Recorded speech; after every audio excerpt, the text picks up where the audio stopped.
开的车，复活，不是开的飞机。再稳一点，再稳一点。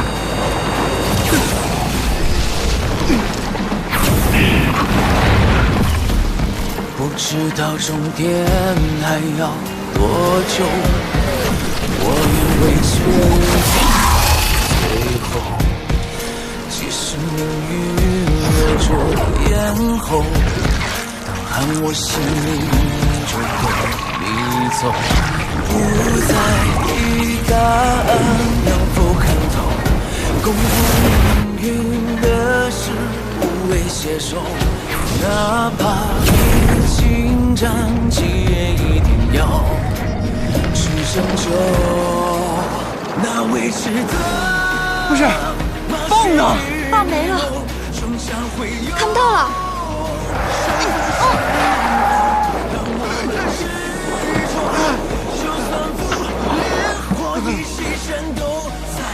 上车！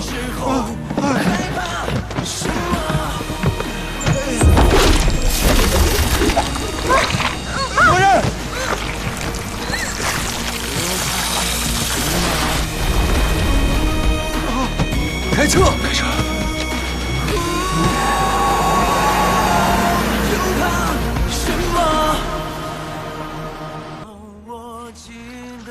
既然要干，就得有对敌计划。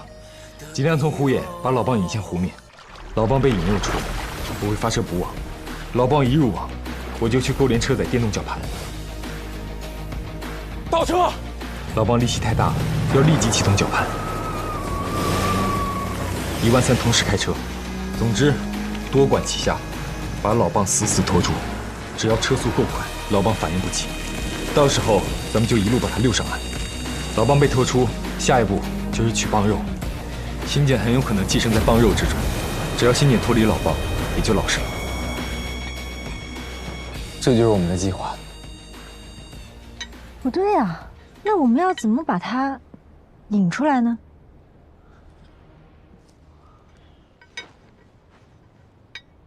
我来吧，我在船上制造声响，引他出来。我轻功好，他一出来我就跑。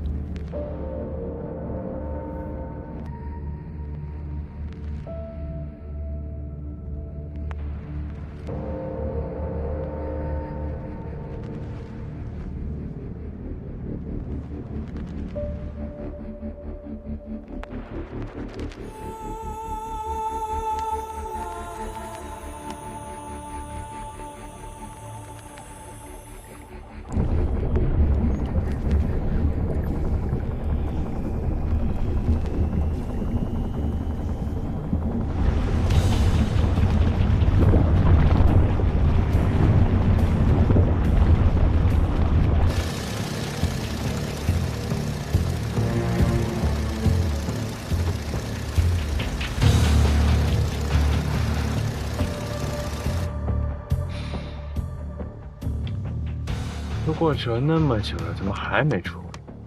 是不是你没看见？往这边去。看不见我来看。哎，往这边走。我正在看呢，烦不烦啊？催，就你话多。行。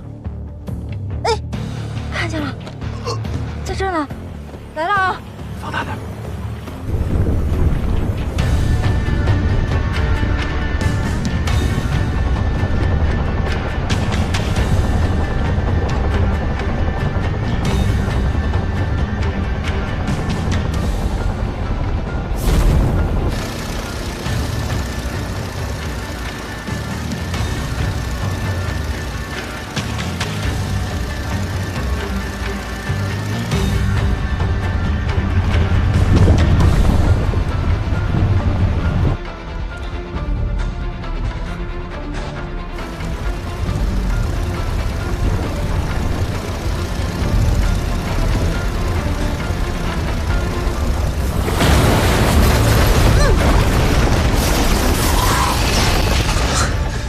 老棒会飞。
地下。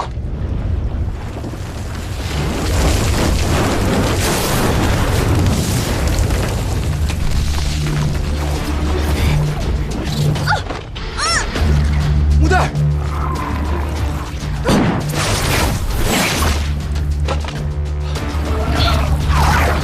倒车。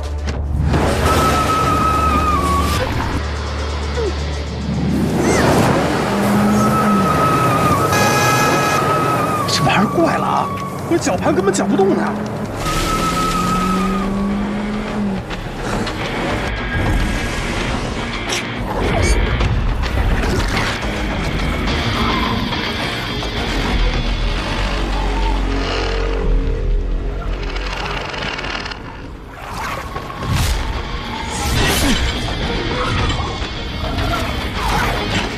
木袋。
拖到硬质地上，看着花甲还怎么作妖。有门啊！把出水的老蚌晒在下盘。快了，胜利在望。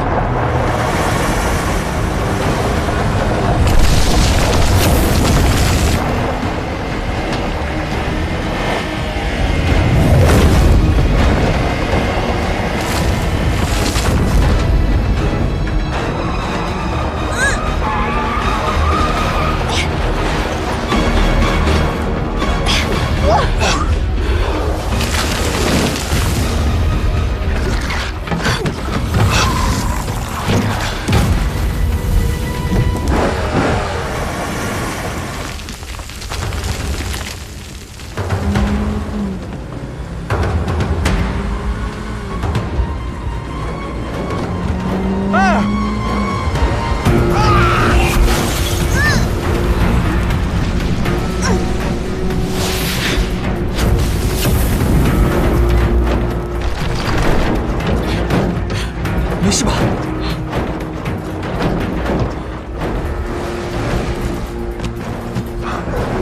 他在哪儿？走啊！走。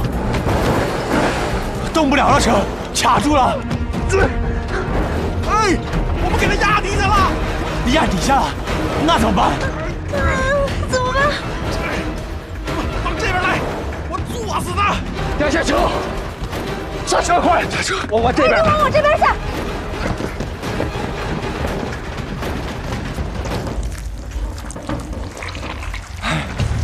你这家伙也有今天啊，曹兄，抄家伙！哎，拿着。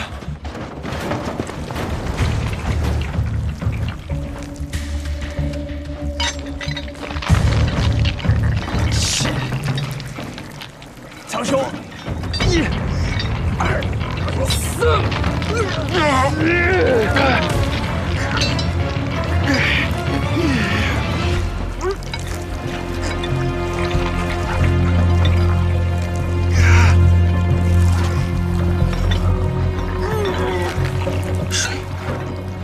水姐，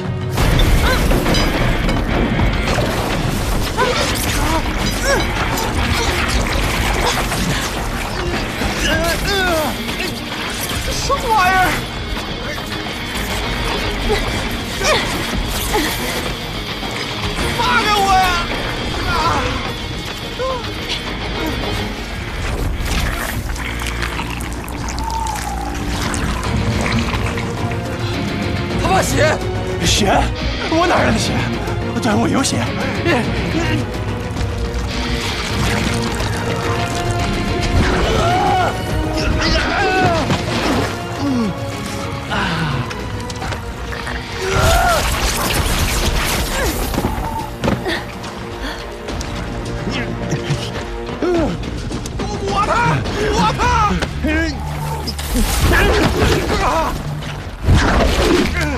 你让他回壳！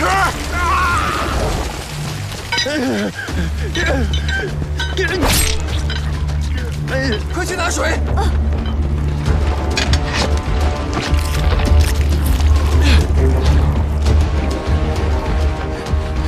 快，放这儿！让开！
我查过了，大湖的消失跟烧棒没什么关系，就是地质结构的原因。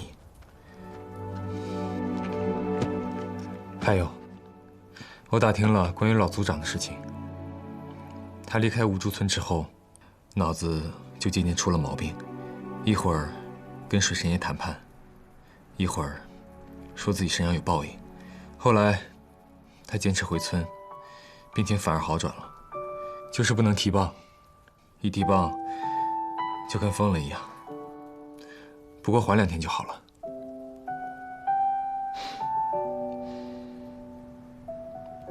缓2天就好了，这叫什么报应？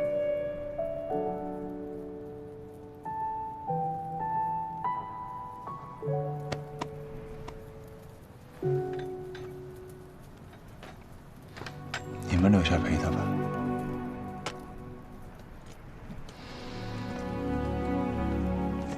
我回家看看。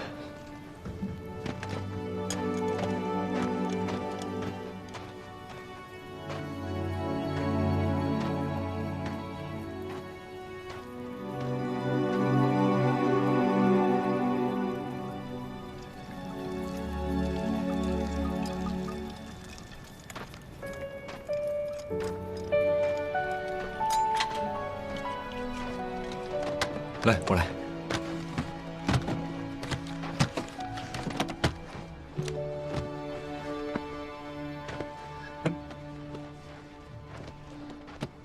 对了，木代，有个事情我一直想问你。当时我们打老棒的时候，我一直喊你，你当时为什么没反应啊？你喊我了吗？喊了呀。你当时像变了一个人一样。啊，没有吧？就是在你被老棒夹住的时候。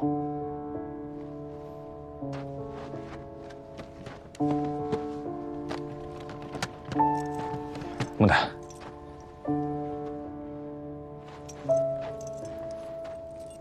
这什么时候到你那儿去了？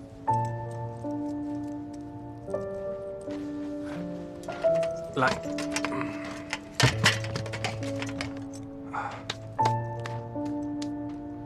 师傅。啊？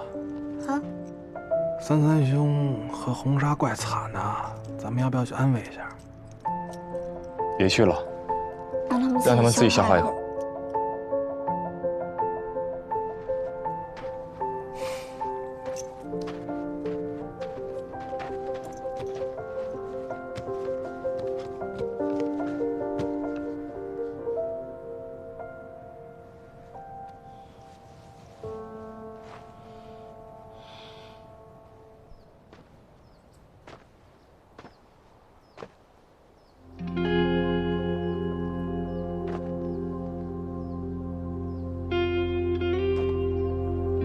爸妈，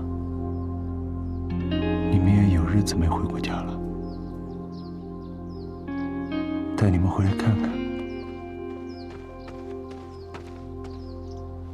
以后就跟着儿子走，不回来了。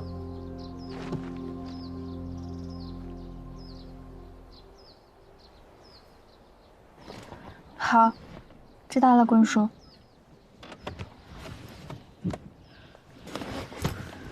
棍叔跟我说，他弄一个什么测试，要我们5个人都要回去，回到利息1个都不能少。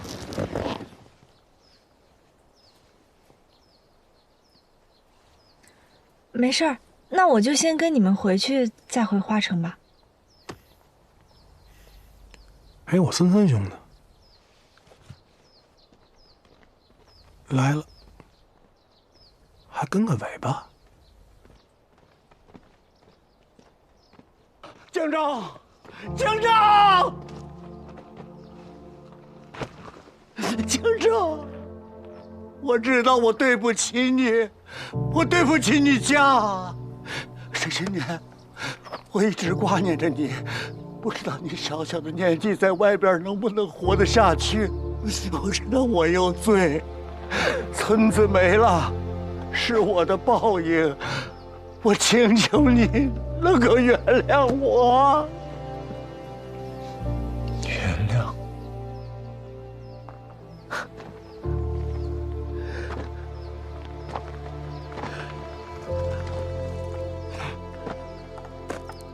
我原谅你，你就能心安了吗？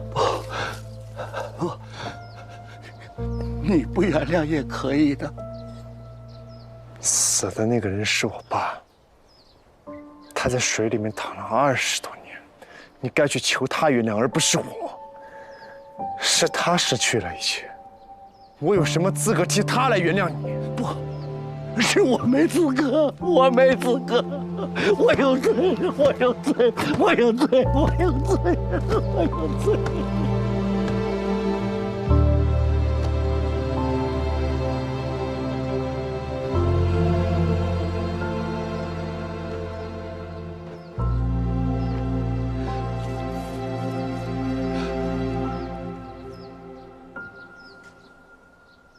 我听说，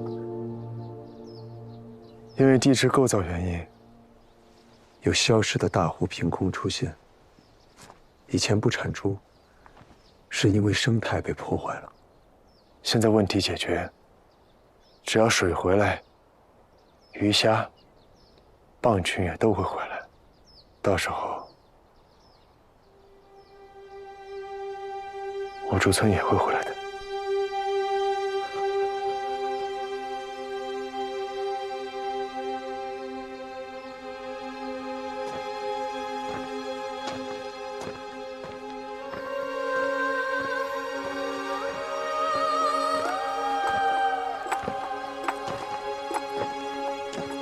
可是五竹村再也没有江昭一家了。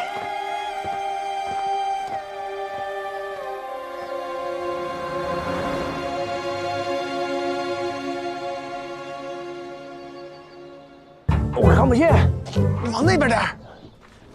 咱们家看见什么没有？哎，我看见了。咱们这算不算私闯民宅啊？我也没闯进去，我这顶多就私看。啊，说的也是。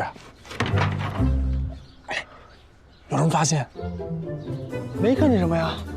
你瞎呀？哎，我看见一木条封起来的窗户，封住了。对，哎，那木条那缝里边有个女人。那女的是木代啊？不是，肯定不是小老板娘。哎，你说会不会是那种电影里面演的那种囚禁少女？赶紧下来，咱报个警。哎，别，咱们都还没看清楚呢。要是弄出乌龙来了，那小老板娘还在里边，你还要不要当徒弟了？我还要不要活了？说的也是啊。那你继续观察，争取看出点有用信息。哎，我看见那悍马了。废话，罗忍呢？木代，哎，来了，怎么事啊？还看啥？如果没看错，这俩哥们儿是你店里的吧？快分进监控。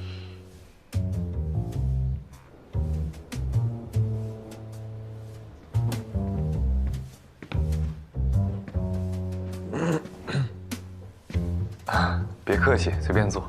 哎，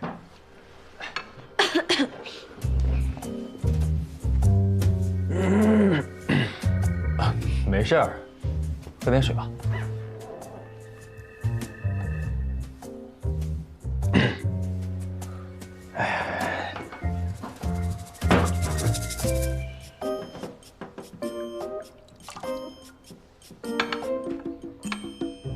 说吧，来干什么来了？小老板娘是这样的，我们就是看你走了好几天了，甚是想念呢。言下话，麻烦尊重一下彼此的智商。这有什么不能直说的？你说，程叔很担心你，他担心我什么？这么老远的地儿，人生地不熟的，而且这又是一个底细不明的家伙，他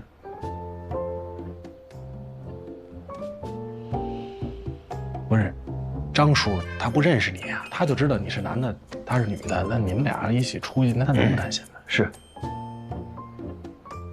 张叔这边呢，我会解释的。你们俩啊，哪儿来的回哪儿去，别在这儿碍事。别呀，小老板娘，我们俩是千里迢迢跑过来，你水都没喝上一口，我就只……哎，来，出来一下，搭把手，买的东西太多了。罗润，哎，郑伯，郑伯，你们是谁啊？他们是我，他们是木代的朋友，来小山河住几天。正好，哎，今天的羊腿肉不错，我忍不住多买了一些，哎，正发愁吃不完呢。你们来了太好了，人多热闹，哎，都把它吃掉。来，哎，我烤给你们吃啊！哎，师傅，我会弄那羊腿，您给我那种，我谢谢。来的好，和您一块儿买菜哈，在哪儿出吗？来，你这边，这边。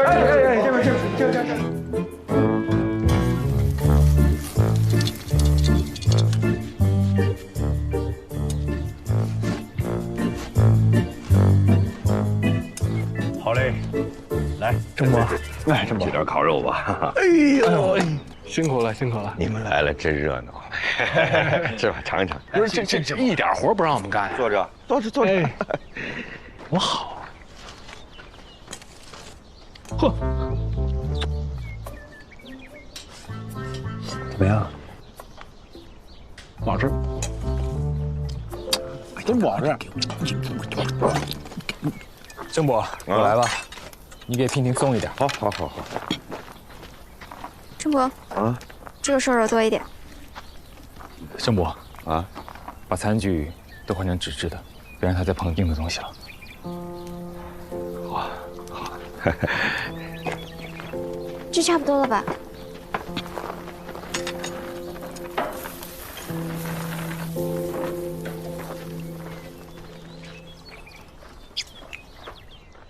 好吃吗？哎，西红柿更棒，我菜色了。13000呢？拉屎去了。哦，多好的羊肉啊，没那命，虚不受补，吃点就窜了。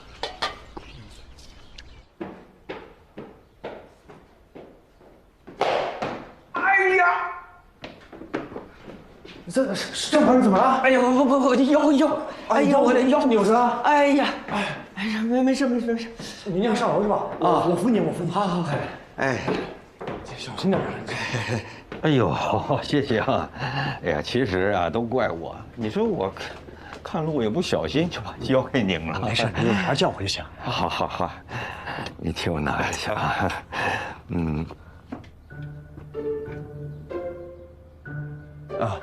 我不看。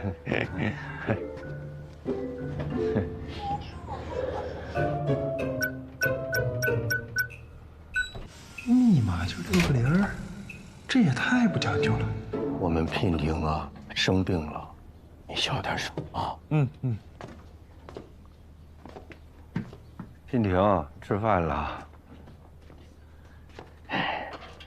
娉婷，今天有你爱吃的烤肉，来，给我一个。哎呀，求我。肉很嫩，你多吃点儿。求求我。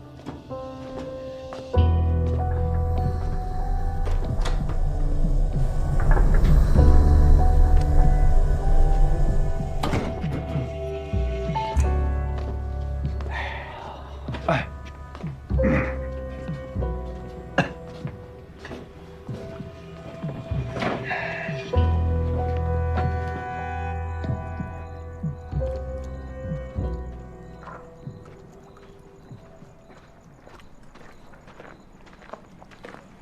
想什么呢？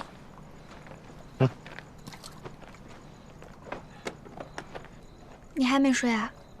我在楼上看你在这儿，是不是吃油腻了，胃不舒服？没有，我在想娉婷的事儿。我刚才给棍叔发信息，问事情的进展，他还没回我。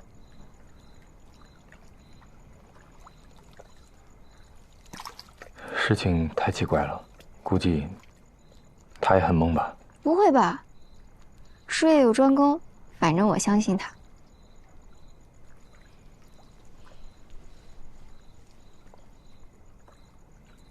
谢谢你啊！啊？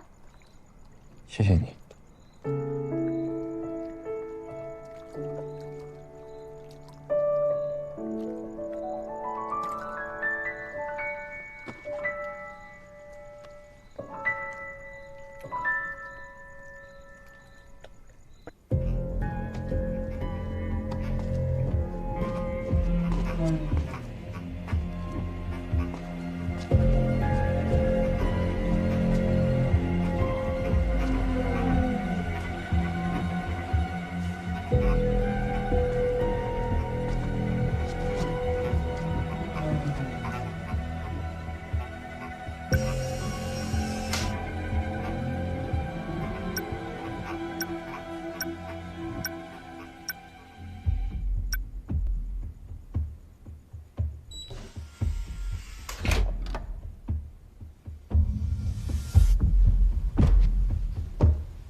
过来！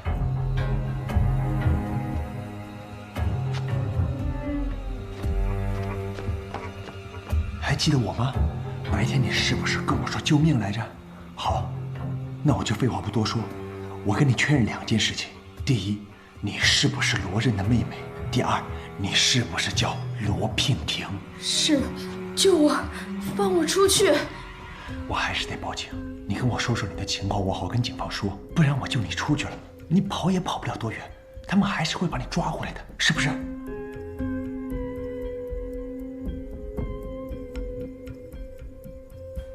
啊？我不是罗刃的妹妹。是吗？行，那你快点跟我说。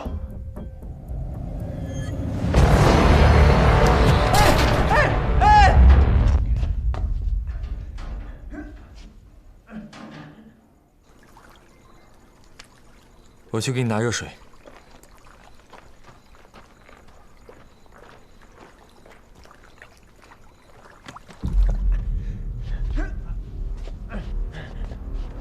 一碗饭。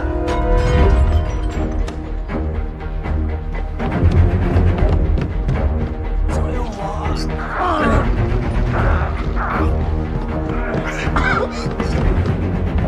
娉婷。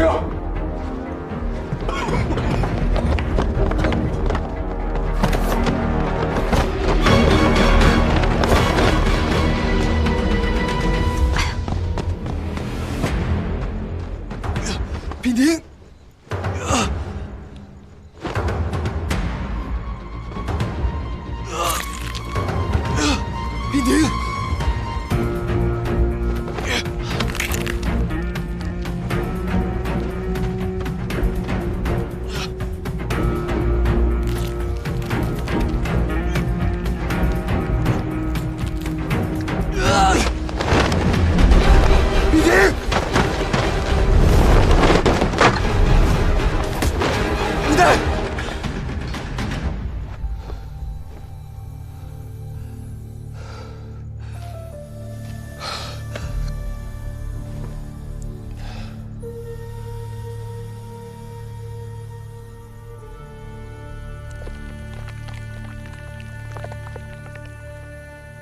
小狗蛋，你发的这个图太重要了，我一下想到了人皮上的那个图案，它有可能它不是图案，它是一种文字，上古的文字，上古的刀字。刀子。每个于县人偶的凶案现场，都有人拿个刀，难道这是辛简的杀人方式？现在的情况说明了一个问题：每次这个图案一出现，平田就发作。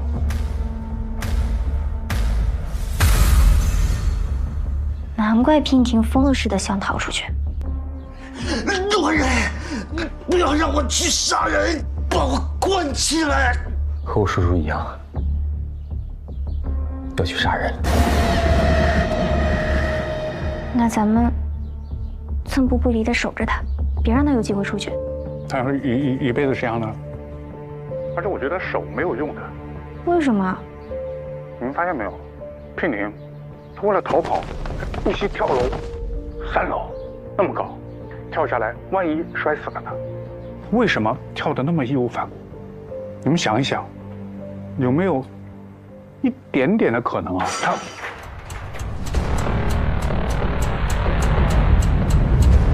什么可能？我就是猜测。你们看啊，那个刘罗娉，这3个人，那有一个特点，那就是一个人死亡，辛简才会跑到另外一个人身上。如果娉婷一直被你们关着，辛简就会觉得他没有利用价值了，所以他就决定要放弃。那他会操控娉婷自杀？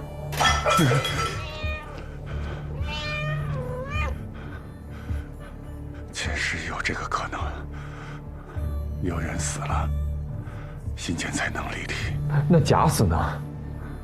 假死，心跳、呼吸都要停止的。你假死一个给我看看。这也不是治本的办法。辛简离体后还会找新的宿主，就会伤及到无辜的人。咱们总不能救了娉婷，伤了别人吧？小狗蛋，你说的很对，我继续研究。有消息，我马上电话你。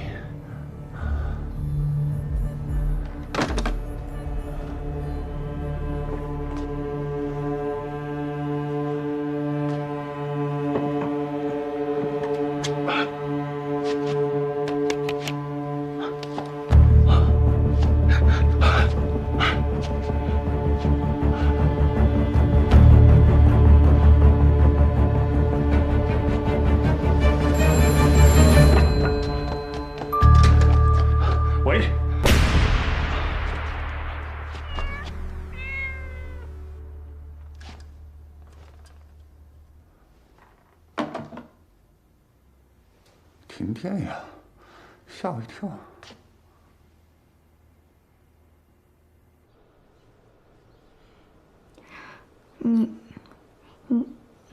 你也别气馁，凡事往好处看，咱们现在已经摸到点头绪了。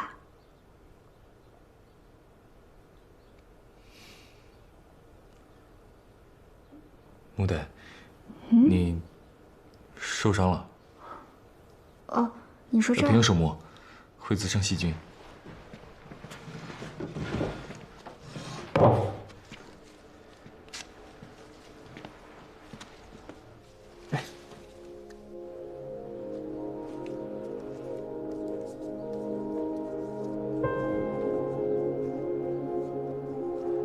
谢谢。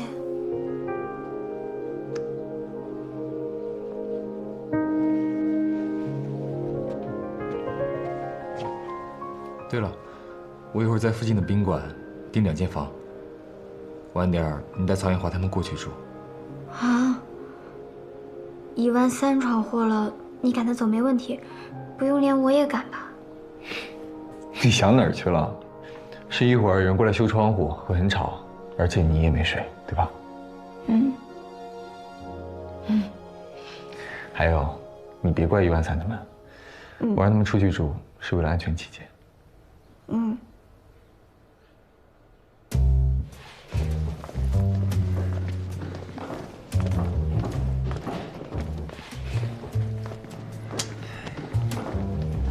真是娉婷把我撞晕的。我这么精壮，她能把我撞晕？精不精壮的，你主要是糊涂，还吹什么10来岁混社会？你注意吧，容易让社会淘汰了你。你才被社会淘汰呢！大老远跑过来吃人家睡人家，还把人家弄得鸡犬不宁，你俩挺能耐啊！小老板娘，那咱们作为守法公民，看见少女疑似被囚禁，我们是不是就应该伸出援助之手？对，这意思罗润还得给你们颁个锦旗是吧？笑什么？从哪儿来回哪儿去。都怨你，你也有一份儿。如果娉婷一直被你们关着，欣姐就会觉得她没有利用价值了，所以她就决定要放弃。那他会操控娉婷自杀？那假死呢？假死，心跳、呼吸都要停止的。你假死一个给我看看。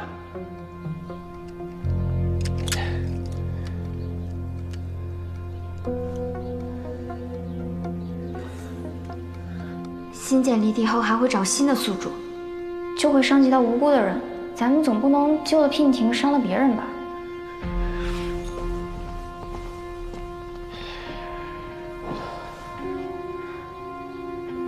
喂，赵医生，明天你过来一趟，费用没有问题。我需要你带来全套的急救设备。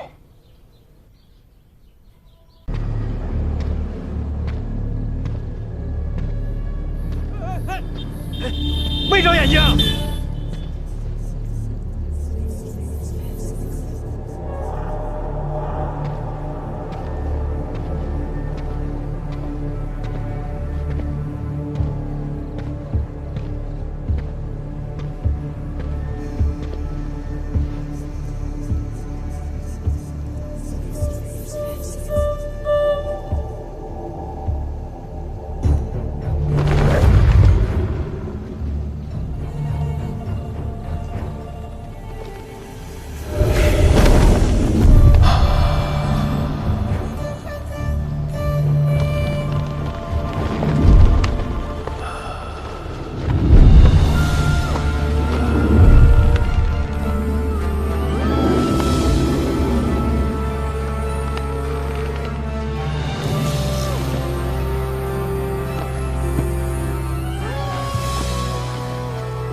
来了。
喂，霍子红小姐吗？我是。你查的落马湖案有消息了？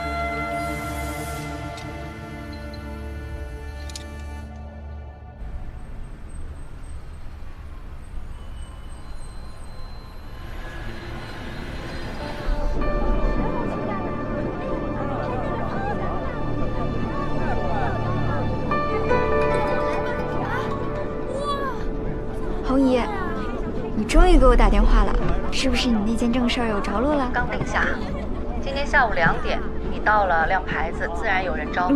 对方叫万烽火，是干了几10年的包打听。你到了那里啊，话别多，只管听着就行啊。放心吧，江湖规矩我比您懂。是，咱们木代啊是学了8年的武呢。那一会儿啊，我把定位发给你，一个人注意安全啊。好的，红姨。哎，挂了。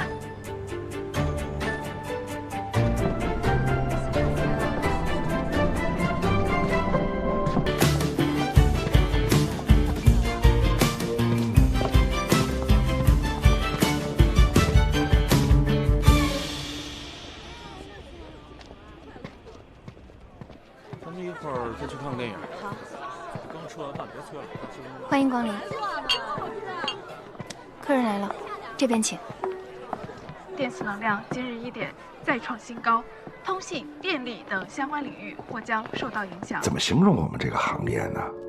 就好比这个簪子，有2个人，一个人呢问我要老银做的凤凰簪子，还有个人说我要红宝石做眼的凤凰簪子，但是我没有簪子。直到有一天，有个人拿着它来找我，您瞧，这买家有了，卖家有了，这不一下就对上了吗？而我呢，我就是出售这簪子信息的。有事儿赶紧说事儿，大老远来的，没空听你在这吹水。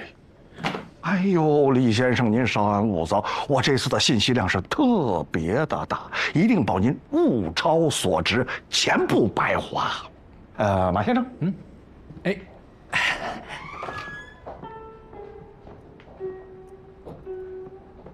这位是霍小姐。哦，她是我养母，我叫木代。哦，穆小姐，失敬失敬，请坐。来介绍一下，李才李先生，马图文马先生。我这儿呢有一个小小的规矩，为了保护线人的隐私，在这个空间里头不可以照相、录像和录音，而且呢，一会儿这个屋子的信号将会被屏蔽，你们的手机呢，我会妥善保管。大哥，他有手机屏蔽。照他说的做。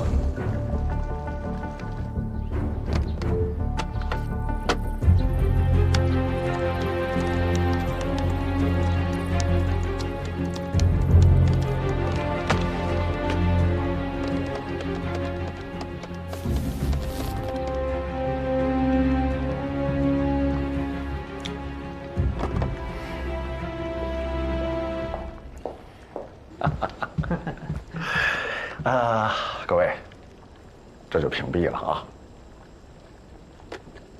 废话不多说，直接进入正题。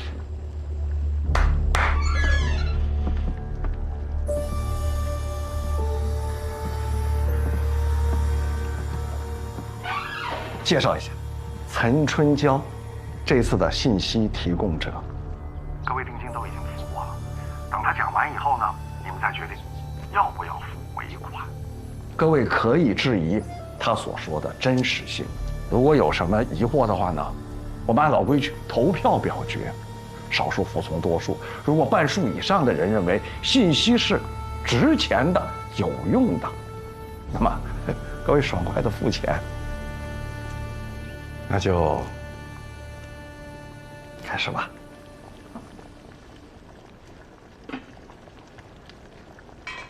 这几桩榆县杀人案的凶手叫刘树海，5年前就死了。几桩？5年前就死了？是的，5年前。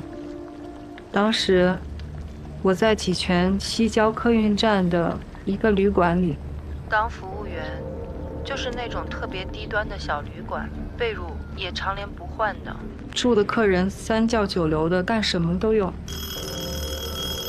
那天我值夜班，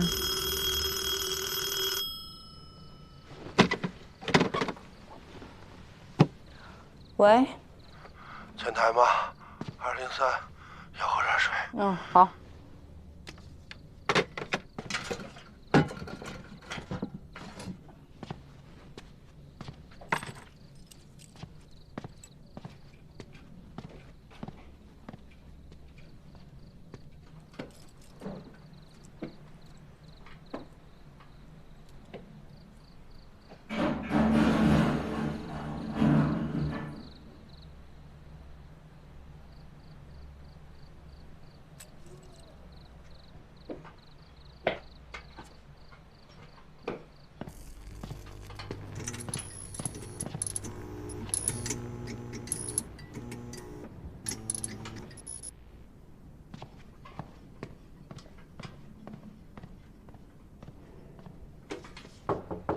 刘先生，刘先生，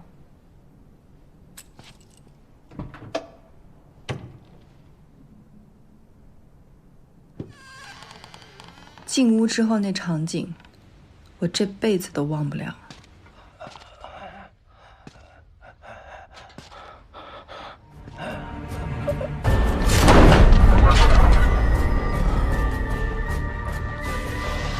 刘先生。那个热水来了，我给您放这儿了。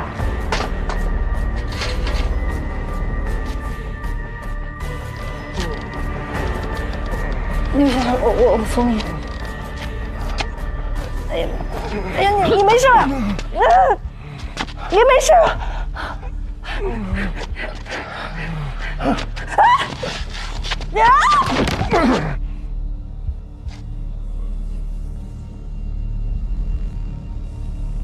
刘先生，刘先生，刘先生，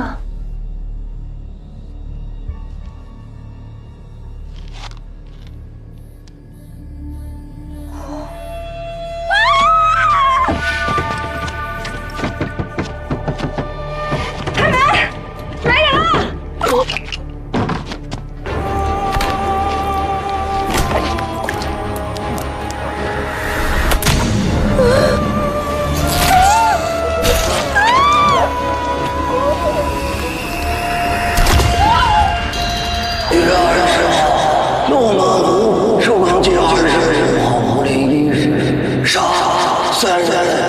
建立，男，59岁，女秀英，女，55岁，李亚琴，女，23岁。他为什么会以那样的方式说话？他杀了什么人？怎么杀的？他杀那个人为什么？而且他说话的样子就像打报告一样，特别恐怖。他说了几件案子？2件，落马湖是第1件案子。第2件呢？老板，一件有一件的价钱，你也懂的。但是他就是杀人犯，而且用的就是榆县。那后来呢？人、尸体都在，确实是死了，但是他的背上被人割走了一大块皮。报警吧！不是，经理已经报警。有人报警了吗？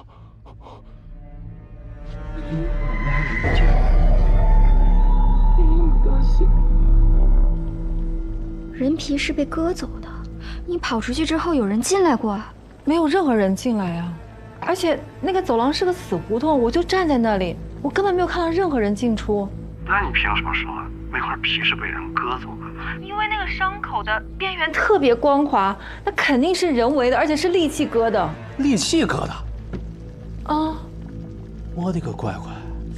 哎，姐妹，你自己听听你说的这些话扯不扯呀？你要说这人死了，我们大伙儿还能相信一点。关键是一块死皮，谁要一块死皮干什么呢？就是给割了一块人皮，长辈少一张人皮，你去查查不就知道了吗？我们当时就报了警，而且走廊里看热闹的人都知道这件事情。精彩，编的有鼻子有眼的啊，看得出来下了不少功夫。万老板，做生意要诚实，打听不到真消息不丢人，编瞎话骗钱，吃相就难看了。不是老板，你什么意思啊？我没有编瞎话呀，我说的都是真的。我没说这件事是假的，也许当时那小旅馆确实死了一个人，也许那死了的人被人割了人皮，但他跟22年前落马湖的案子没关系。刘树海也不是落马湖案的凶手。刘树海就是杀人犯。撒谎！我没有撒谎！你不买我的线索呀，王老板！我的线索是真的，你可以不买啊。王老板，我花钱是为了查落马湖的凶手，其他案子再诡异10倍，我也不感兴趣。咱们都是买家，我要的是消息，只要真消息，假消息我1分钱也不会给。你们的意思呢？先生你好。哎，你好，你好，你好。罗哥，这个消息怎么说？父亲。哎，好嘞。整件事情就是这样。今天来的我和一个姓马的都是代理，那人傻呵呵的，看不出什么。但是有一个叫李坦的，他一口咬定消息是假的。红叶，你觉得呢？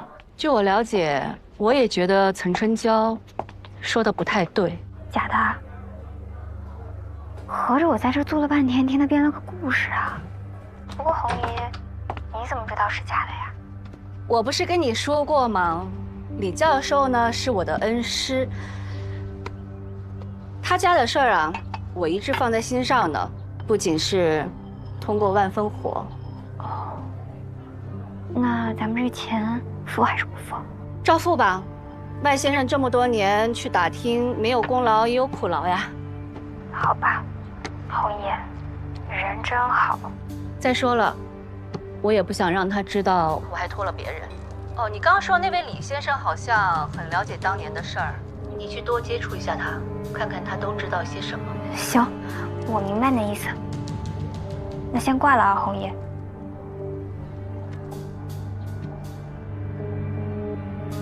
还有余县杀人。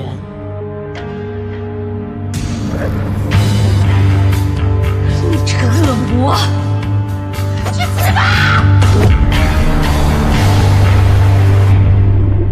他明明从那么高的地方摔下去，怎么可能没死？李先生，不好意思，2比1。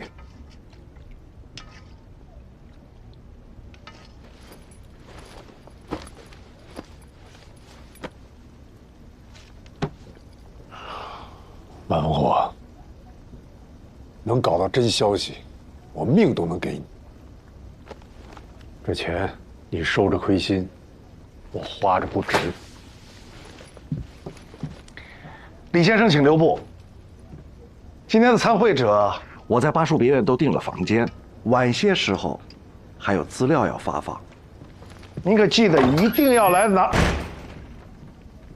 万老板，那我也先撤了，晚点回来。好，穆小姐请便。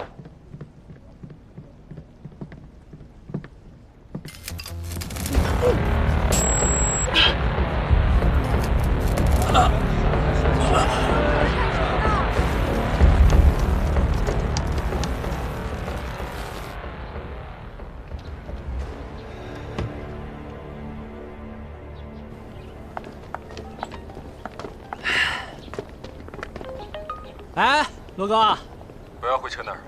啊？为什么？照我说的做，往你的左手边走，右拐进商场。哎，罗哥，我现在已经到商场了。怎么说？继续往下走。继续往下走。你被跟踪了。我被跟踪了。快跑！好。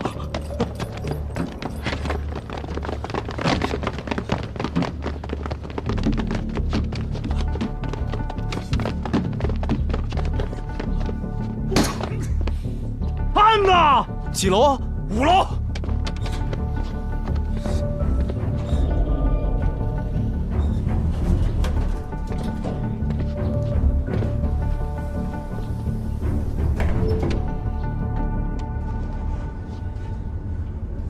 有病吧？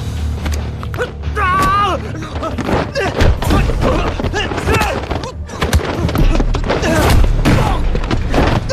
哎呦！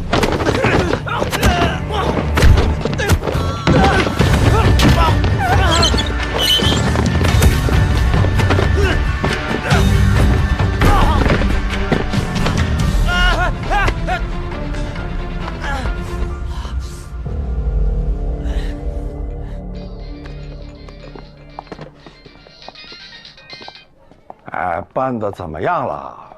这么长时间。关老板有规矩，我知道，但规矩都是人定的，没必要认死理。摄像头是我放的，以后不会再用。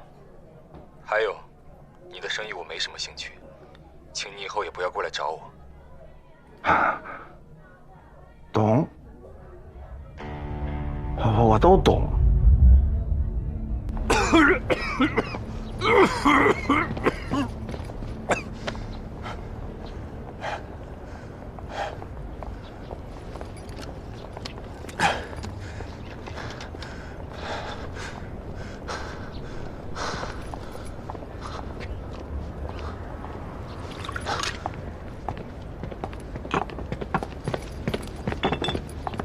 哎，先生，这瓶酒咱们标价200。200，好嘞。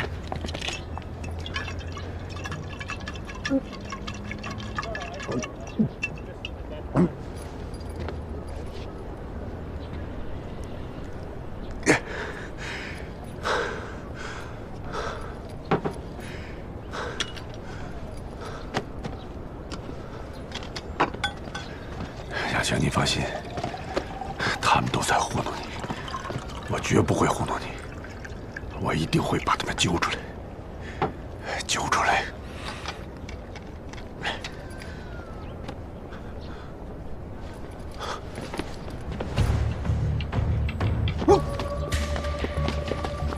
把钱包还我！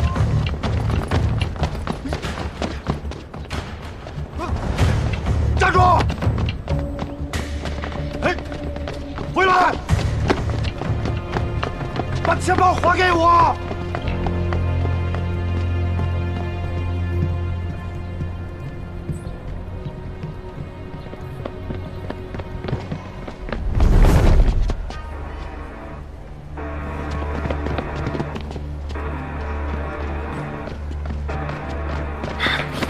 怎么事儿，曹哥？练架子、扎手，就他，别大意，咱俩一起上。钱包还我！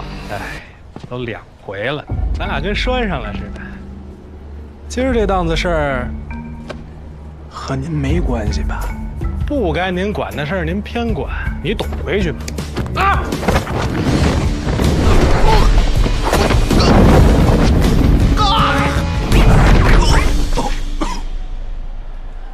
那什么，这东西先给你吧，你自己看着吧啊！真他妈不仗义！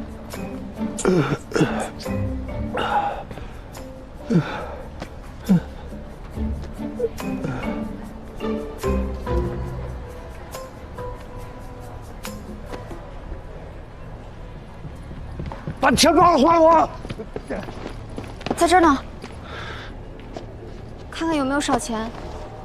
钱不重要，主要这张照片，丢了就没了。姑娘，谢谢你了。哎，起来，道歉。哎，算了，他们是团伙，别跟他们纠缠，省得惹一身麻烦。哎，这位大哥一看就有经验啊，你得听劝。我那兄弟要真勾来人来，你也吃不了兜着走。是吗？是啊，是。哎，你看，干嘛呢？抱着个桌子干什么呢？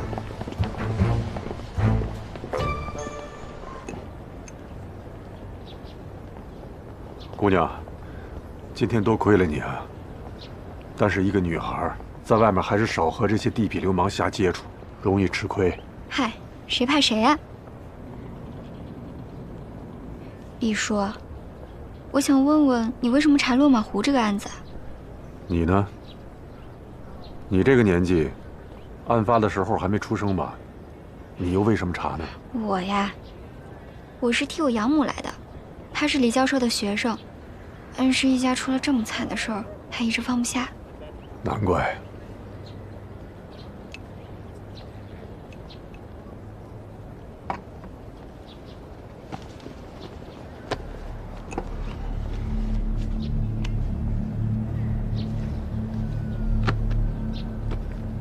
因为他。他是谁啊？他叫李亚青。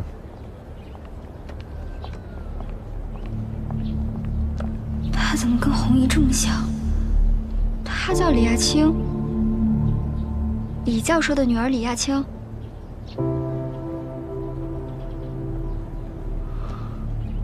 如果那天没出事儿，那一年我们就订婚了。20多年了，为了这个案子，我丢了工作，弃了前程，追查了半辈子，还不是心里有坎儿过不去吗？李叔，你确定你那个朋友真的死了吗？你这话什么意思？我是说这件事情查清楚了吗？你到底想说什么？我是觉得，万一看错了呢？你当我瞎吗？不是。你觉得我连自己的爱人都认不出来？我当时还是警察，这种事儿我能搞错？凶案发生的时候，我是第一个到达现场的人。你知道我都看到了什么？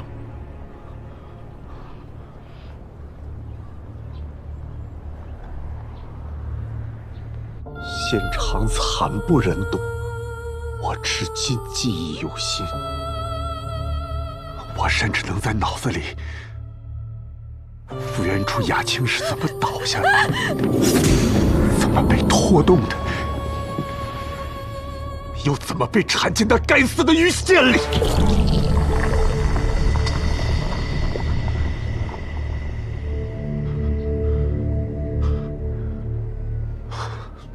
李叔，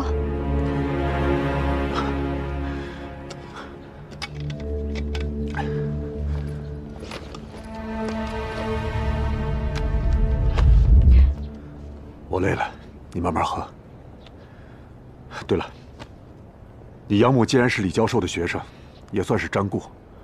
你告诉他，别信岑春娇的话。哎，为什么呀？2年前，凶手又犯案了，同样是鱼线，同样手段残忍。我跟他打过照面，只可惜我没看清他的脸，所以5年前死的刘树海肯定不是凶手。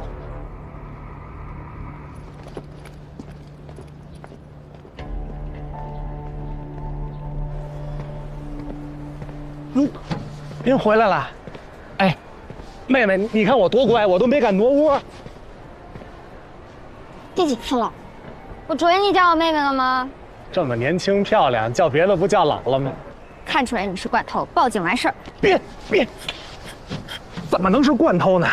你这么想，我拢共就做了2票案，还全都折你手里了。我手这么潮，能是惯偷吗？我就是那个悬崖边上的孩子，你拉我一把我就回来，推我可真下去了。我师傅说了，人在江湖路自选，在一在二不在三，再给你一次机会，没有下次了啊！您放心，打死我也不敢了。谢谢。瞧你那德行！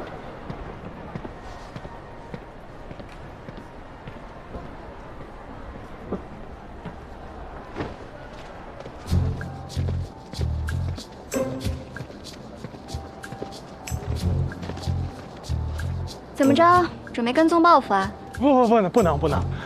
我是看您身手怪利索的，心向往之，不知道有没有荣幸可以认识一下？没有。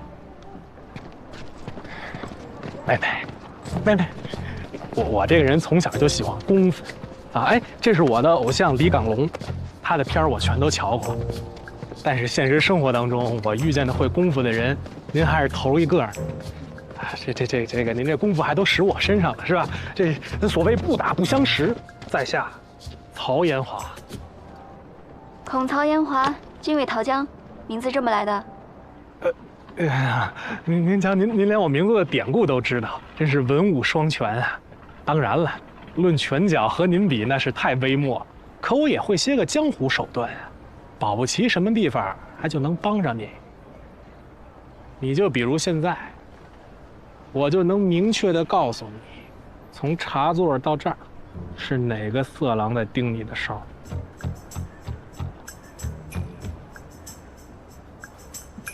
Follow me。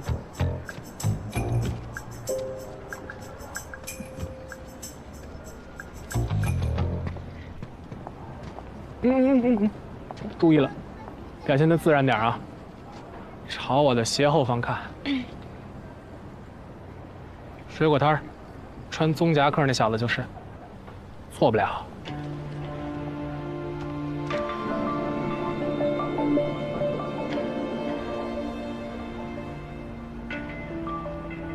刚才我被捆那儿的时候，有一无人机就嗡嗡嗡的飞，我还以为拍我呢，赶紧躲起来，没成想那飞机朝你去，那很明显了，先偷拍再跟踪，后果不堪设想。你要是为了报复我，诓我骗我，妹妹，这话就伤人了。我钱进杯曹爷，就算要报复，也不能用这么不入流的手段。信我，那小子有鬼。今天的草莓挺新鲜啊。对，今天刚到的货。啊，要不给您来一盒？好。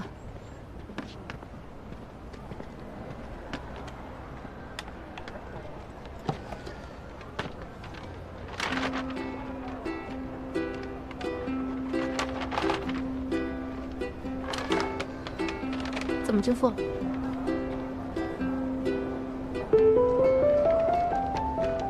好，慢走。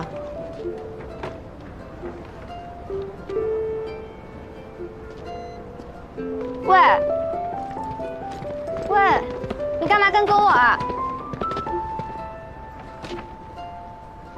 我跟踪你？哦，你可能误会了。我朋友在这边住院，我过来看他，空着手去不太礼貌，所以就来买点水果。可能是碰巧，跟你走重路了吧？是吗？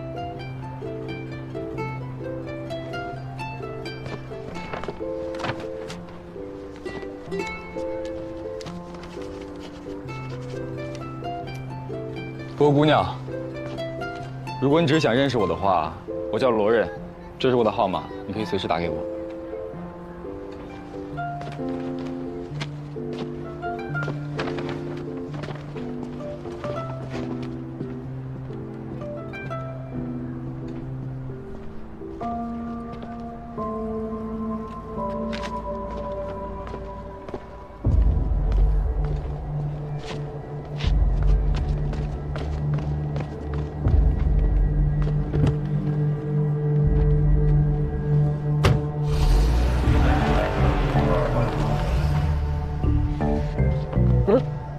就让他走了？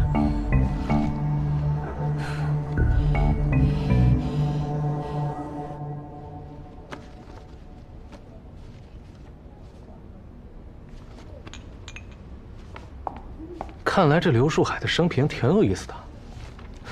之前就是一普通人，说生于安和，为人一直本分，后来去了大通旅游，遭遇了交通事故，翻车进入了河中啊。昏迷了48个小时才抢救成功。为医学奇迹，出院后离家而去，半年后死在了济泉旅馆。哎呀，看来这大难不死，未必都有后福。这上面说，刘树海从来就没去过落马湖。他家人是这么说的。他后背果真少了一块皮啊！那姐妹没有胡扯呀。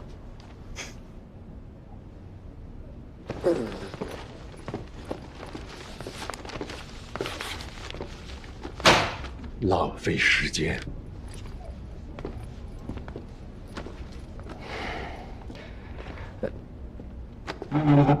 唉，老板，我也先撤了。穆小姐，嗯，这是霍小姐在我这备的另外一个案子，麻烦你转交给她。张光华，这人是谁啊？红衣，你看了吧？万叔说这些遗物是村民在大通的野河滩发现的，那一带常有山洪爆发，他应该是没逃过，遇上意外了。对了，李叔说凶手2年前又犯案了。啊，我知道了。布袋，你帮我再去找李坦，了解下2年前的案子。哦，那我先挂了。好的。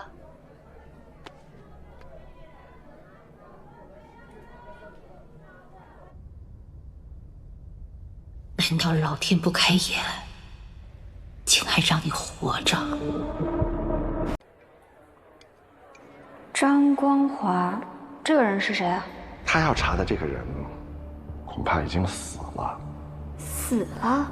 这个张光华也是落马湖人，他跟李亚青同住一幢楼，案发以后他就失踪了。也在落马湖？一个故人，想知道他的下落而已。钱不重要，主要这张照片丢了就没了。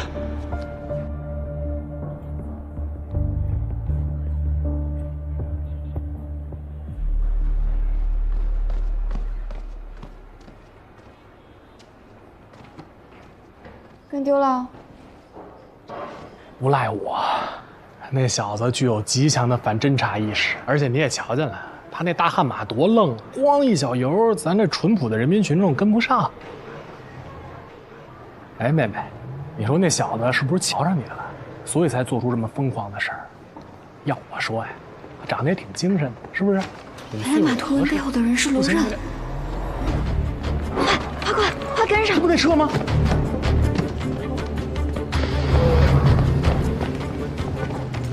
又让他跑了。跑了和尚跑不了庙。什么意思啊？开车那小子我认得，大花纹的，酒吧一条街小有名气的驻唱歌手。前进给曹爷。您客气。能不能找到他家在哪儿？一定能。行，再信你一回啊，走。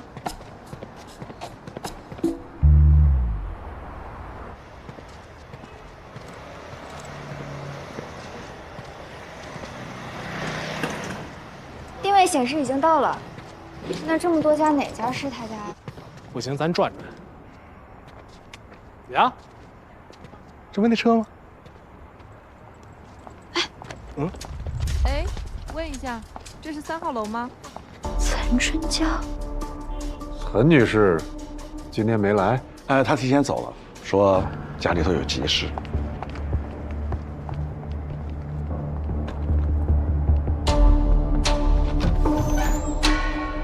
哎，那小子，在这儿截胡呢。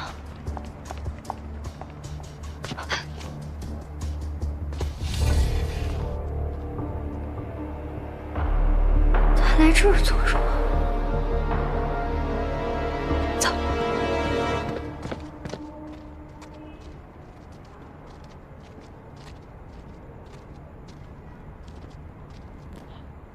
拿着。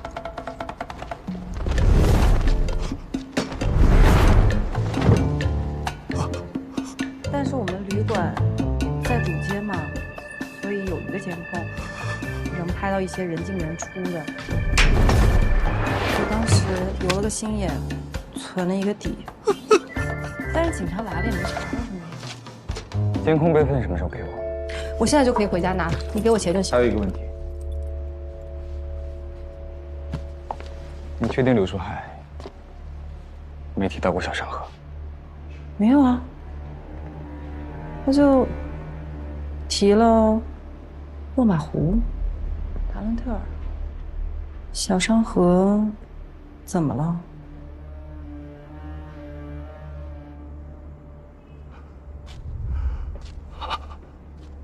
原来真的有无暇。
有人。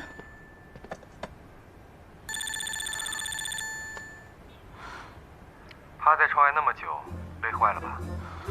手上有刚洗过的草莓，吃了缓缓，别可将。我。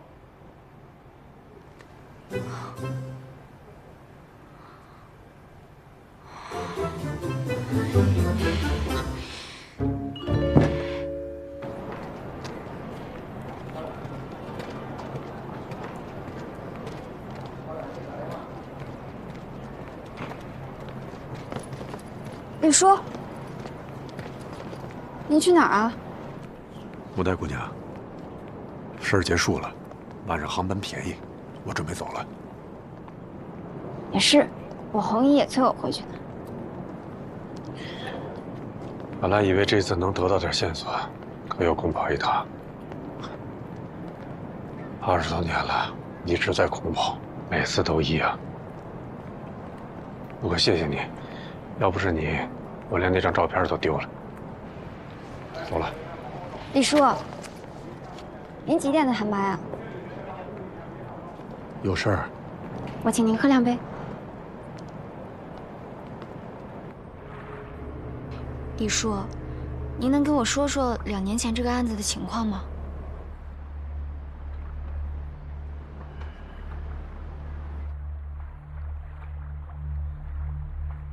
那件事儿发生在小商河，不过追本溯源，还要从落马湖说起。每年到出事那一天，我都会到现场走一走。我干什么？就是想在屋里转一转，提醒自己别放弃。20多年了，成习惯了。那一天正是落马湖案整20年，是雅静的生日。当时我正在楼道里抽烟，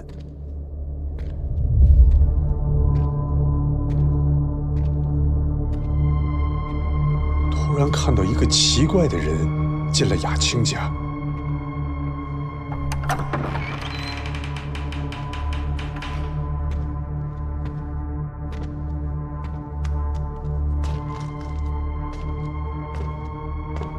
他进去干嘛？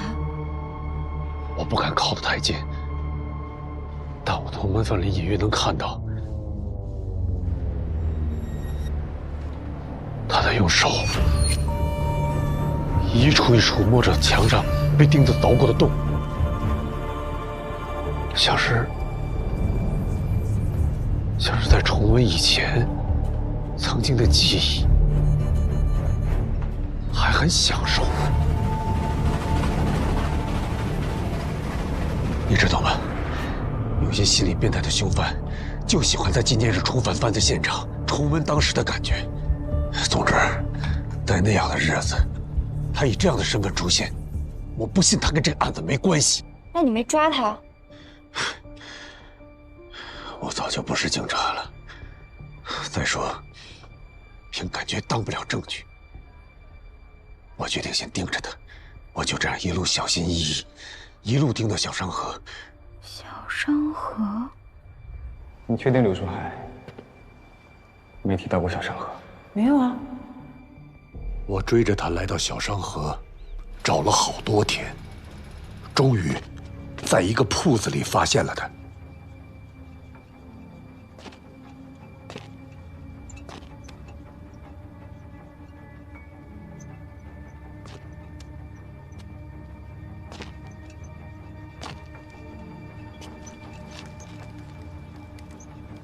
我走进铺子才发现，一家人都死了，那个凶手还在用鱼线绑尸体。我当时满脑子都是，不能再让他跑了，至少先打晕了他再说。但他头部受到我的重击，却跟没事人一样，力气也出奇的大。我被他打得很惨，直到突如其来的大火让他慌了神儿，我才找准时机将他压制。没想到突然有人偷袭，等我醒来的时候，已经在医院里了。谁送你去的医院？不知道，医生、护士都没有看清。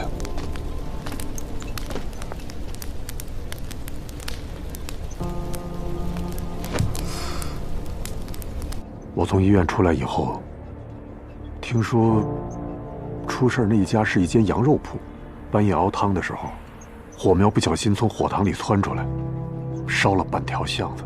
等火扑灭的时候，那一家人烧的几乎都没有了。那这件事情就不了了之了吗？你没报警吗？当时头受了伤，记忆混乱了好一阵儿。我养了小半年，才陆陆续续想起那天晚上发生的事儿。我也想过报案，可一来案子已经结案了，二来我又提供不了有力的证据。我连凶犯长得什么样都没记清。如果你当时被打晕在了现场，应该会被警察带走或找你问话的。可是他们没有，就说明你当时已经被带离了现场，并且有可能被人送去了医院。可是一个连环杀人犯，凶手为什么偏偏放过你呢？是啊，如果他是凶手的话，我应该死在那场大火里。有没有可能那个年轻人跟凶手不是一伙的？我觉得不管是不是同伙，他都是关键。李叔，您被打晕前不是看见他的脸了吗？画下来啊，5、6分像也行。你以为我没做过吗？可我怎么也想不起来那张脸。有的时候想劲儿大了，头像炸开一样。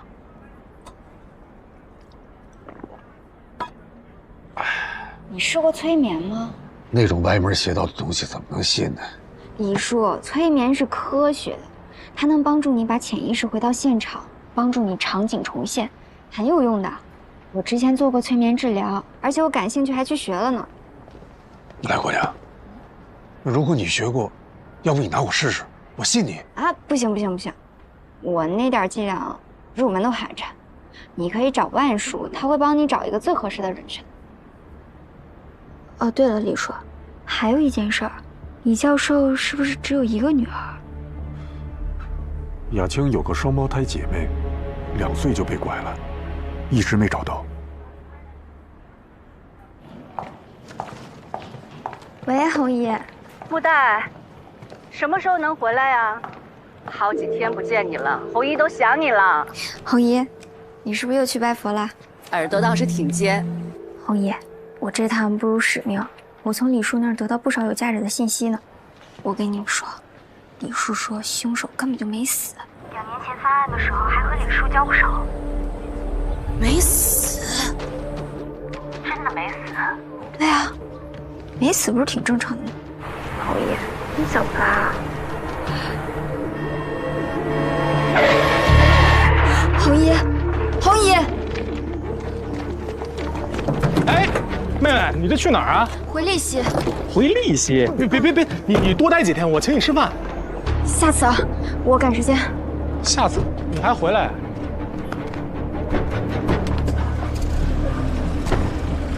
师傅，去机场。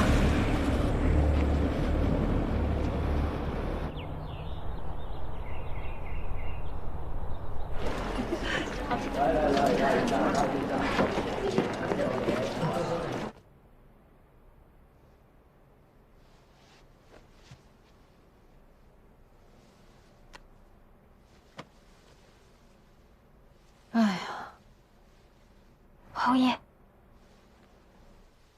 哎呦，莫大呀！侯姨，你睡好久了，你没事吧？你什么时候来的呀？早就回来了。我没事儿，我呀，今天太阳太大了，晒得我头直晕，又被车蹭了一下，但没事儿啊，放心吧。没事就好。快去吧。行，那我去楼下看着点，有事叫我啊。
这都喝半瓶了，跟你喝酒喝一整瓶子。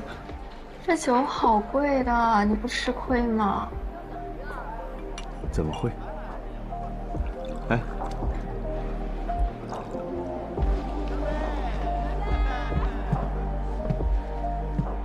老公，老公。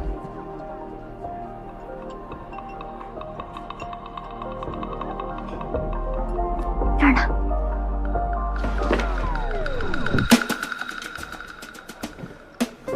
喝一板还没跪够是吧？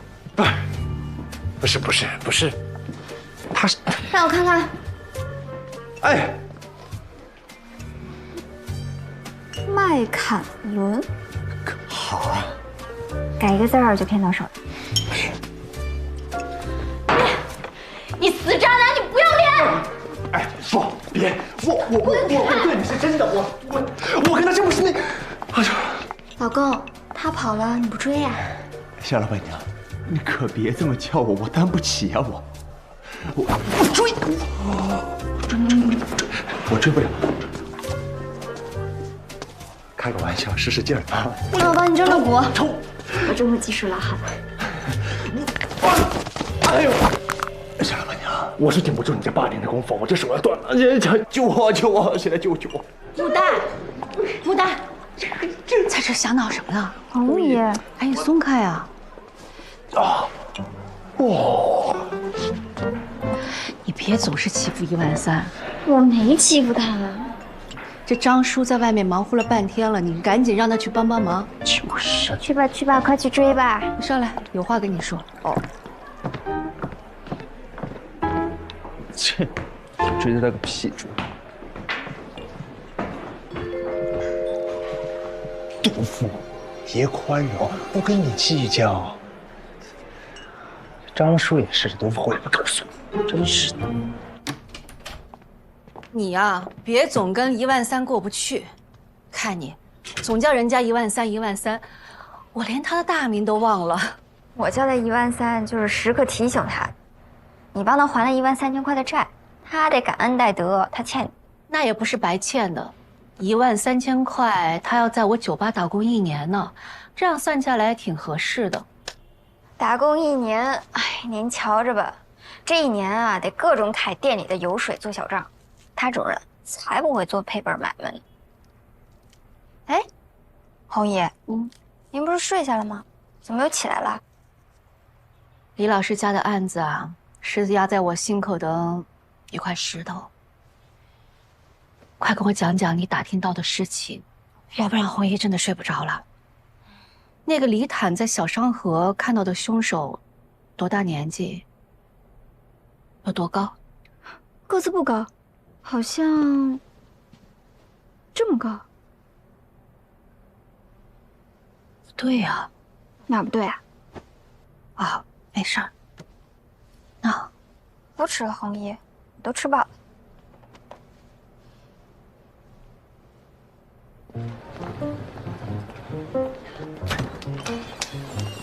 是啊，美好的一天开始了。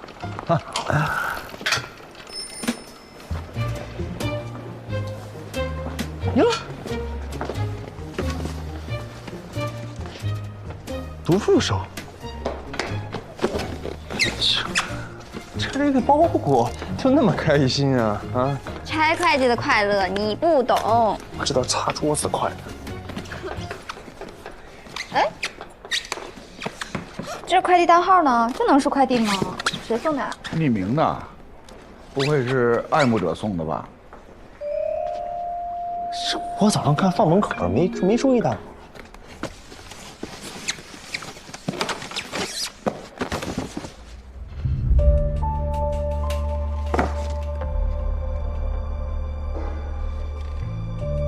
趴在窗外那么久，累坏了吧？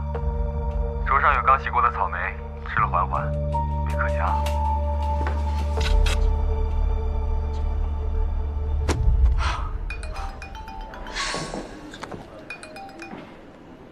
李叔，催眠挺管用的，画像画出来了。是吗？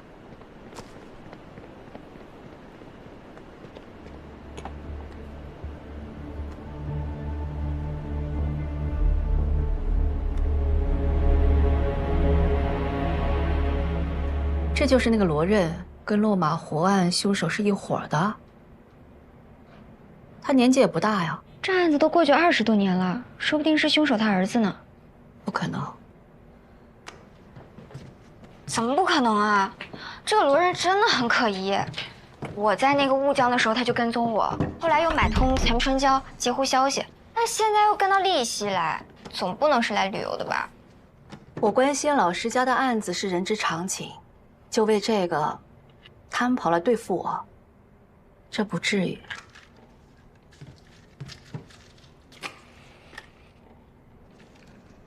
红姨，别装了，我都知道了。知道什么？什么恩师？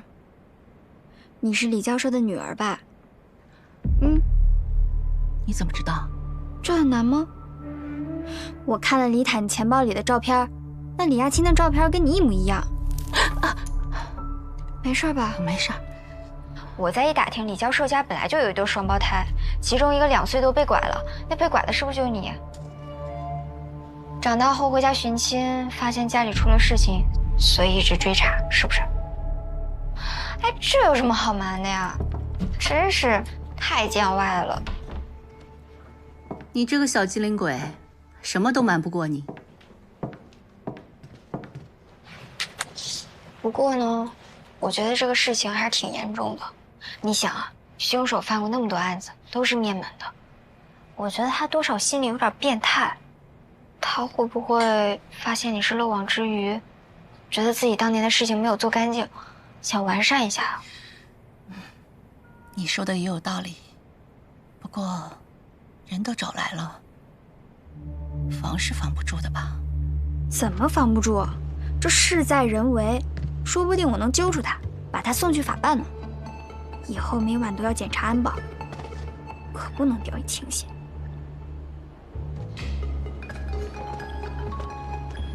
哎呀，谁呀？大晚上还打电话？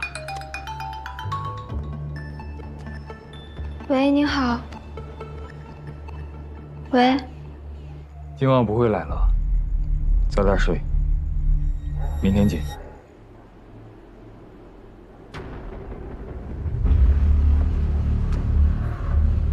太嚣张了吧！明天见，你当我吃素的呀？明天见。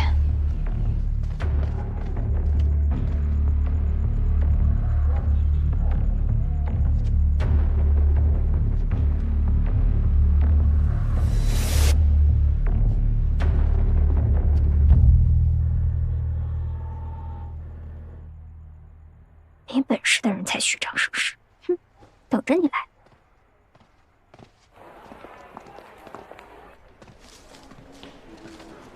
大姐，我问一下，叫谁呢？黄大海。对不住，帅哥，问一下，木代住这儿吗？木代，你找他？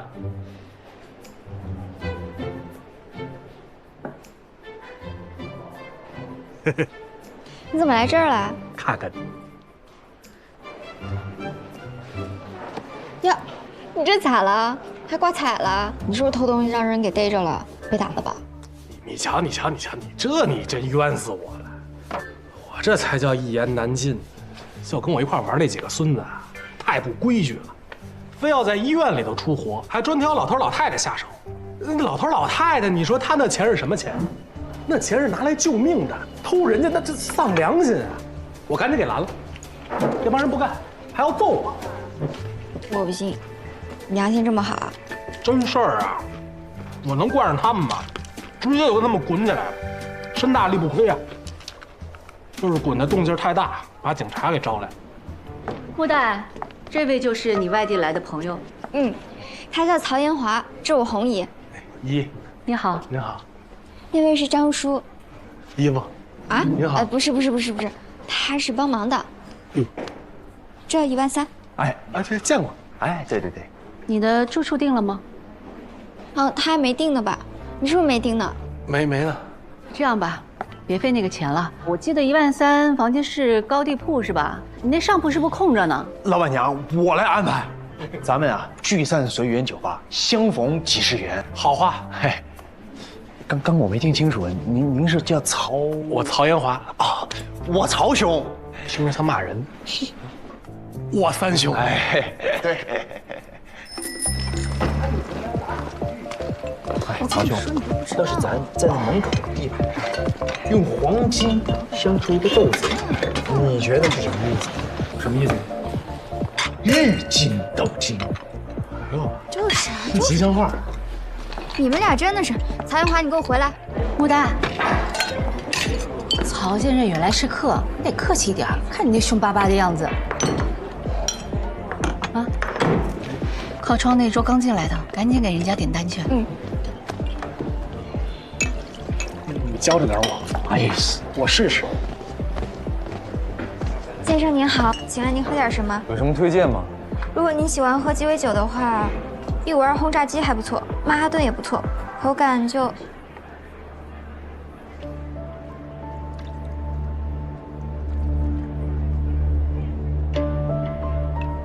你刚刚推荐那几款酒，口感怎么样？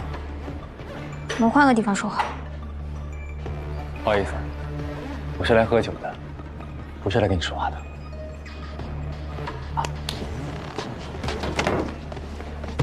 别想动我红姨。老板娘。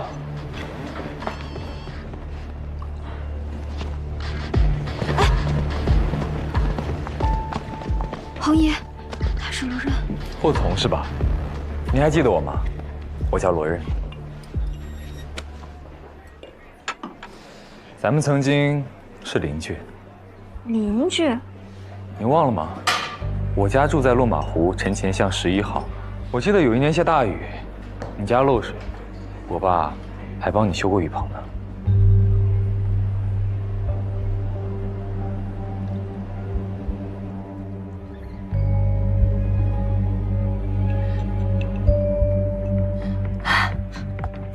我想起来了，都长这么大了，差点没认出你来。怎么样，你爸还好吗？我爸？对，你爸。挺好的。那就好，我请你喝一杯吧。好啊。红姨，担心什么？没事的，我们就在那边。走。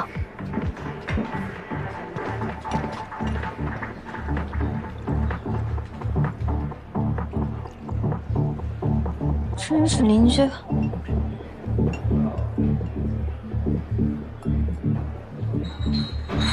你怎么一个人来的？难道我应该成群结伙的来？你不是还有一个同伴吗？同伴？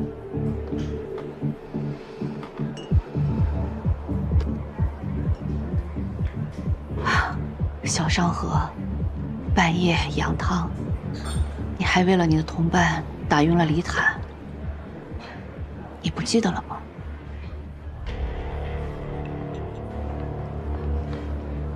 他怎么没有来？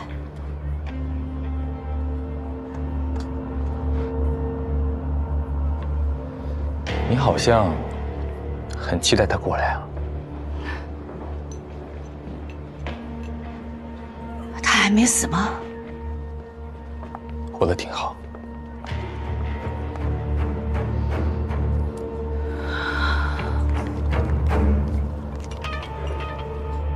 他还真能活。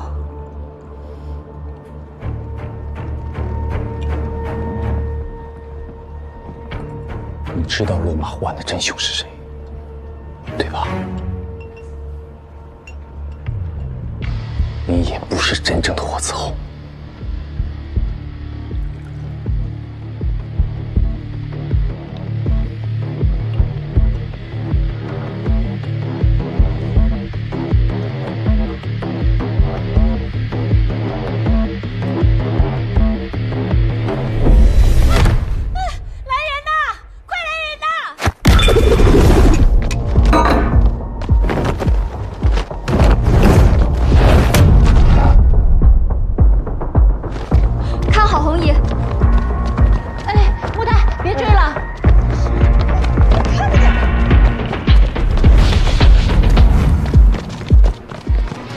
红姨，你没事吧？你没有伤着？哦，我没事儿。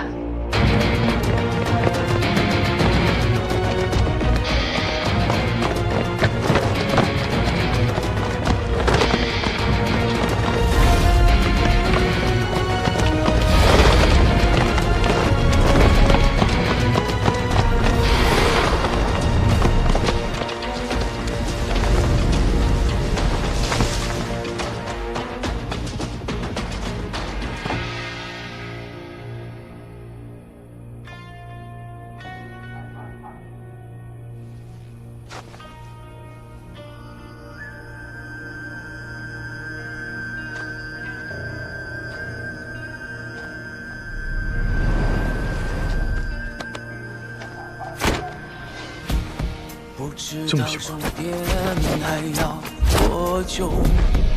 我愿为之拼到最后。即使命运扼住咽喉，喊我性命就跟你走。不在意答案能否看透，功负命运的事无谓携手。哪怕披荆斩棘，也一定要去拯救。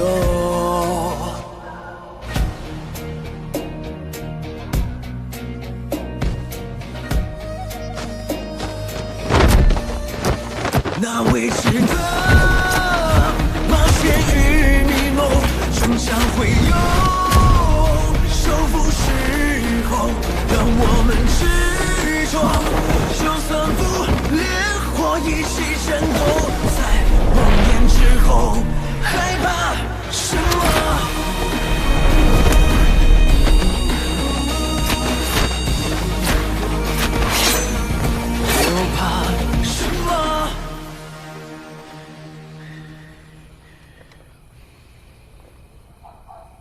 有什么意义也没有。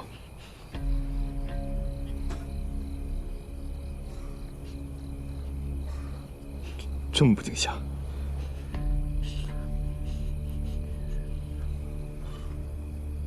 莫代，我可以放你走，但我有几句话，请你仔细听。第一，我知道刚才的情形很像是我攻击了霍子红，但你亲眼看到了吗？第二，我调查过霍子红，他家境不好，父母是菜贩子，小学2年级就辍学，帮父母出摊卖菜。回去观察你红姨，像吗？第三，我现在放你走，但你不许回头。如果回头的话，别怪我改主意。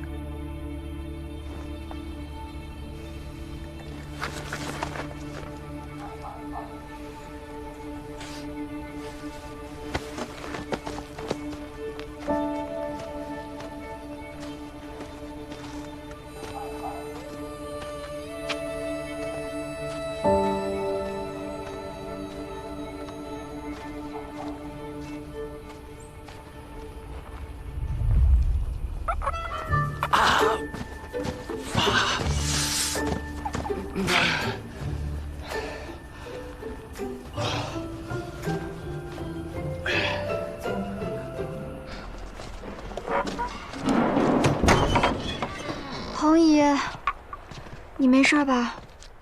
我看看，我没事啊，我真的没事儿，放心吧。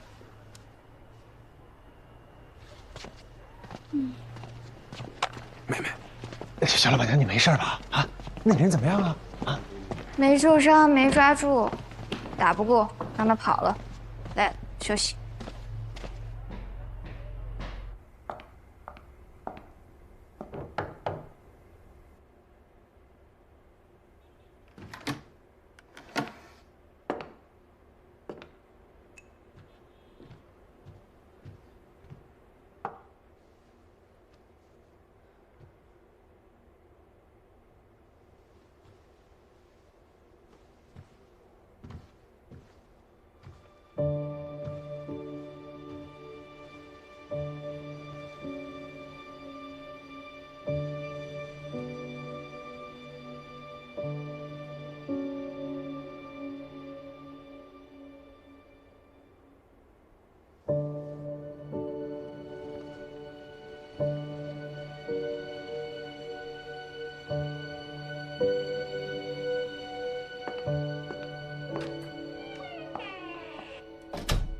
落马湖是有霍从这号人，他家住在陈前巷12号，父母是菜贩子，小学2年级就辍学，帮父母出摊卖菜。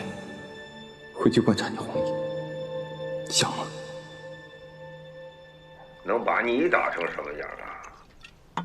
他那么厉害吗？毕竟是练家子，这年头难得遇到一个练武的人，他师傅一定是个高手。哎呦，这都打上了，你这个案子以后就更难查了。我倒是觉得会越来越顺畅，大家看品行，看修行。这个穆代是个值得结交的人。哎呦喂，这评价够高的啊！高吗？从你嘴里说出来算高。你不是常说吗？你身边都是些两面三刀、下手无情的人，值得结交。我还是头一回听到从你嘴里说出来啊。对了，品婷怎么样？好，还是老样子。哎，得亏呀，他是个文疯子，这要是武疯子，我可看不住他。你看这样行吧？咱们再给他找一个更好的医生。你查的是旧案子，你就算是找到了真凶，也帮不了品婷啊。郑伯，叔叔的案子太过离奇，娉婷也疯得太突然了，所以我始终觉得案子本身才是关键。